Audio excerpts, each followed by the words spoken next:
X100 എന്താ പറയുക missing means ചിലപ്പോൾ തീരെ വലില്ലാണ്ടായിട്ട് അതിൻ്റെ ക്ലച്ച് സാധനങ്ങളൊക്കെ മാറിയതാണ്. മറ്റേ അതിൻ്റെ ഉള്ളിൽ ചാലൊക്കെ വീണിട്ട് എന്നിട്ടും വണ്ടി പിന്നെ പോയിട്ട് ഇപ്പോൾ 2 ദിവസം ഓടിയിട്ട് പോകുന്നതാണ്. ഭയങ്കര മിസ്സിങ് ഉണ്ട്, വലിക്കലുള്ളതുണ്ട്. ഇപ്പോൾ സെയിം കംപ്ലൈൻ്റ് ആണ് നോക്കുമ്പോൾ അത് സെയിം കംപ്ലൈൻ്റ് അല്ല.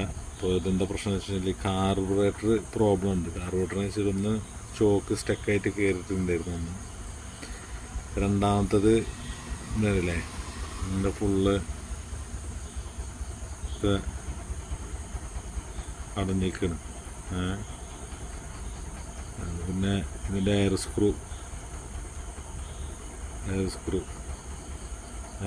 ഊരാൻ കിട്ടുന്നില്ല. അപ്പോൾ അത് ഫുള്ള് ബ്ലോക്കായി എടുക്കണം. അപ്പോൾ ഒന്നുപോലെ ഇത് എയർ സ്ക്രൂ ഊരിയിട്ട് ക്ലീൻ ചെയ്തിട്ട് എയർ അടിച്ചിട്ട് ഫിറ്റ് ചെയ്ത് നോക്കണം. അതെങ്കിലെങ്കിൽ കാർബറേറ്റർ റീപ്ലേസ് ചെയ്ത് നോക്കണം കേട്ടോ. ഓക്കെ.